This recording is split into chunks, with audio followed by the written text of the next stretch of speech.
नमस्कार दोस्तों, स्वागत है आप सबका फिर से एक नए वीडियो में कुछ महत्वपूर्ण प्रश्नों के साथ। आइए देखते हैं पहला प्रश्न। चावल की कीमत में 20% की कमी होने पर एक व्यक्ति 3.5 केजी चावल 77 रुपया में ज्यादा खरीद पाता है, तो चावल की मूल कीमत प्रति किग्रा होगी। इस क्वेश्चन को मात्र सेकेंडों में आप कैसे लगाएंगे, तो आइए देखते हैं। सिंपल सा इस फार्मूले का यूज करके हम इस क्वेश्चन को आसानी से लगा सकते हैं। नया मूल्य हमको निकालना है, यानी घटा हुआ मूल्य कितना है, तो जो दिया गया है ना वही मूल्य हमको लिखना है। यहाँ पे याद रखिएगा, तो 77 दिया गया है, 77 लिखेंगे। गुणे प्रतिशत मान कितना है, 20% है, तो 20% को हम लोग लिखेंगे ना 20/100 लिख लेंगे। और बाई कितना लिखना है, केजी। केजी में कितना है, 3.5 केजी है, तो यहाँ पे लिखना है 3.5। अब देखेंगे ना 20 से काटेंगे तो 20 पच्चे 100 हो जाएगा।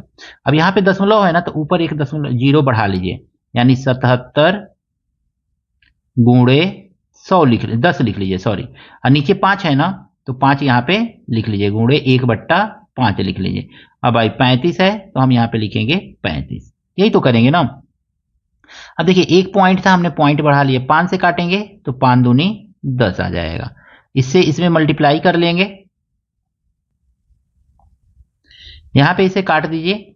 7 पच्चे 35 और 7 एकन्ने 7, 7 एकन्ने 7, 11 दूनी 22। कितना आ गया ये, 22/5 आ गया। 5 से जब भाग देंगे ना कितना आ जाएगा, 5 चौको 20, 5 चौको 20। 4 रुपया 40 पैसा, यहाँ पे जीरो बढ़ा सकते हैं। 4 रुपया 40 पैसा जो है नया मूल्य मान लीजिए। अब हमको निकालना है मूल कीमत, निकालना है ना, प्रारंभ में उसका मूल्य कितना था। तो देखेंगे इस समय कितना कीमत है, तो 4.4 है। 4.4 जीरो नहीं लिखेंगे। अब मल्टीप्लाई कितना था इसका, तो शुरू में था, मान लीजिए कि शुरू में तो 100 रहेगा ना, तो 100 अब बटा कितना कमी हो गया, तो 20%। तो 100 में से 20 माइनस कर दीजिए, आ जाएगा 80। बस इसी को सॉल्व कर लीजिए, एक जीरो से एक जीरो कैंसिल हो जाएगा। इसको देखेंगे तो 8 पचे 40, फिर 8 पचे 40, यानी कितना आ गया ये, 10 से मल्टीप्लाई करेंगे तो 5.5 रुपया। यानी मूल कीमत जो है उस चावल का 5.5 रुपया पर केजी, और नया कीमत जो है 4.4 रुपया, नया 20% घटने के बाद 4.4 रुपया पर केजी है। तो हमसे मूल कीमत पूछ रहा है, तो 5.5 रुपया पर केजी, ऑप्शन नंबर बी। इस प्रश्न में कहा गया है ना 8 प्रेक्षणों का माध्य 10.5 है। 8 प्रेक्षणों का माध्य कितना है, 10.5 है, तो इनका कुल योग कितना होगा, तो 8 गुणे 10.5 कर लेंगे, कितना आ जाएगा, 8 पच्चे 40 और 8 एकन्ने 8, 84 आ जाएगा। अब कह रहा है कि क्रमशः इतना है तथा 8 है, तो 8वां प्रेक्षण ज्ञात कीजिए। देखिए 1 2 3 4 5 6 7, 7 का दिया हुआ है, तो सातों को जोड़ लीजिए। 3 plus 15 plus 7 plus 19 plus 12 plus 17 plus 8, ये 7 ही प्रेक्षण है, और 8वां प्रेक्षण इसमें होगा, तो इन सबको जोड़िए। इसको जोड़ने पे आ जाएगा ना आपका 81 आ जाएगा, 81। अब 8वां प्रेक्षण ज्ञात करने के लिए ना 8 प्रेक्षणों के योग में से 7 प्रेक्षणों के योग को घटा दीजिए, तो आपका आंसर आ जाएगा। 84 में से 81 को घटाएंगे, जीरो बढ़ा लीजिए, 3 आ जाएगा। यानी कि 8वां प्रेक्षण का मान कितना है, 3 है, ऑप्शन नंबर सी दोस्तों। इस प्रश्न में कहा गया है ना, यदि पेट्रोल की कीमत में 20% की वृद्धि हो जाए तो एक कार चालक को अपने पेट्रोल की खपत में कितने प्रतिशत कमी करनी चाहिए जिससे खर्च में कोई वृद्धि न हो। इस क्वेश्चन को करने का एकदम आसान सा ट्रिक है ना, आप लिखिए 20% की वृद्धि हुई है, गुणे 100 और बट्टा 100 प्लस 20। अगर में वृद्धि हुई है तो प्लस कर लीजिए, कमी हुई है तो माइनस कर दीजिए, बस इतना। खपत में कमी आ जाएगी, कितनी कमी करनी चाहिए उसको। इसी को सॉल्व कीजिए तो ये आ जाएगा 20 गुणे 100 बट्टा 120। अब इसको सॉल्व करेंगे ना, एक जीरो से एक जीरो कैंसिल हो जाएगा, 2 से काटेंगे 2 छक्के 12 हो जाएगा, 2 से काटेंगे 2 तेईस 6, 2 पच्चे 10 हो जाएगा। यानी कितना आ गया ये, 50/3। इसको काटेंगे ना तो कितना आ जाएगा, 3 एकने 3, 3 छक्के 18, 19 20, 2/3%। यानी 16 से ही 2/3% खपत में उसको कमी करनी पड़ेगी, जिससे कि क्या होगा, उसका खर्च अपरिवर्तित रहेगा। ऑप्शन नंबर डी इसका सही है दोस्तों। इस प्रश्न में कहा गया है ना कि 6 घंटियां एक साथ बजना प्रारंभ करती हैं। यदि ये क्रमशः 2 4 6 8 10 12 सेकेंड के अंतराल पर बजे तो 30 मिनट में कितनी बार इकट्ठी बजेंगी। यहाँ पे हम लिख लेंगे 2, फिर 4 है, फिर 6 है, फिर 8 है, फिर 10 है और फिर 12 है। देखिए 2 भी 12 में होगा 2, 4 भी 12 में होगा 4 3 12, 6 भी 12 में होगा 6 दूनी 12, इतना तो कट गया। अब देखेंगे 8 10 12 किस कॉमन नंबर से कटेगा, तो 2 से कटेगा। लिख लीजिए 2, 2 चौको 8,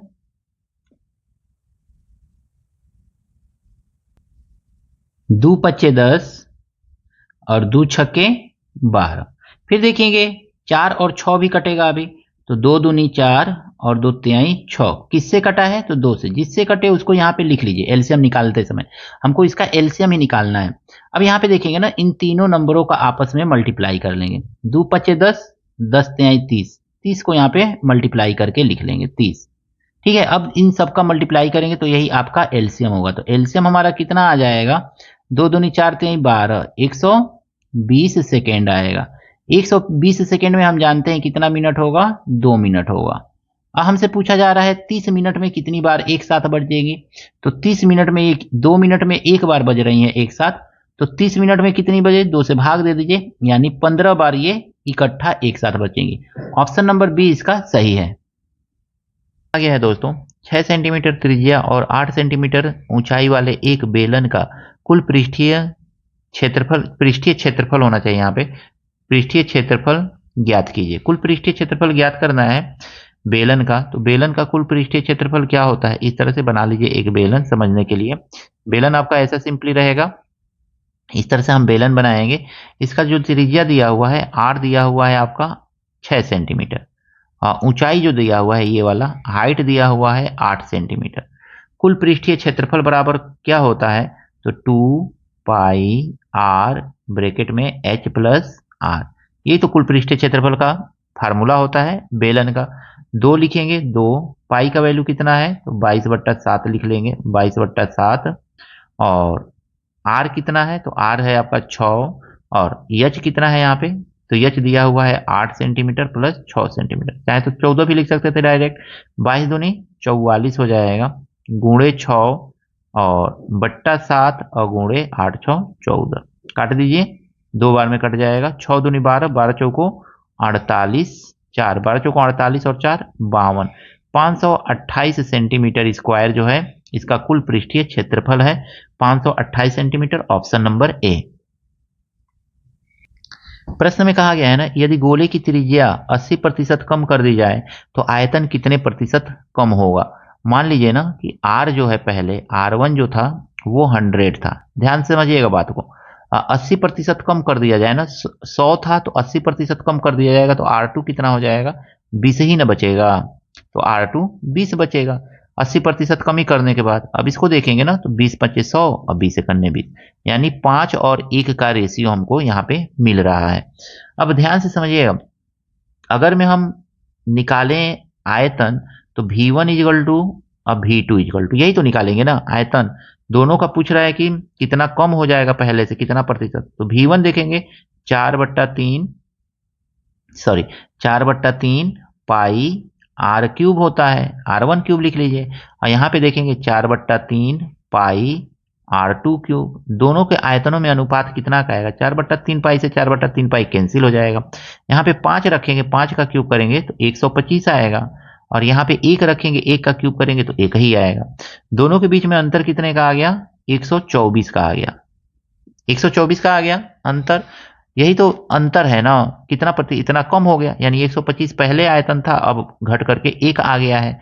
कितना कम हो गया, तो 125 पे ही तो कम हुआ है, अगुणे 100, 25 5 125 और 25 चौको 100। अब दोनों का मल्टीप्लाई करके आपको क्या कर देना है, 5 से भाग दे देना है। 4 चौको 16, 4 दूनी 8 1 9 और 4 एकन्ने 4, 5 से भाग दे दीजिए। 5 9 45, फिर बचेगा कितना 4, 5 9 45, फिर बचेगा 1 और 5 दूनी 10, 99.2% की कमी हो जाएगी आयतन में। तो इस ट्रिक का यूज करके आप सिंपली क्वेश्चन को आसानी से सॉल्व कर सकते हैं। ऑप्शन नंबर बी जो है इसका सही है। आशा करता हूं ये सभी प्रश्न आपको अच्छी तरह से समझ में आए होंगे।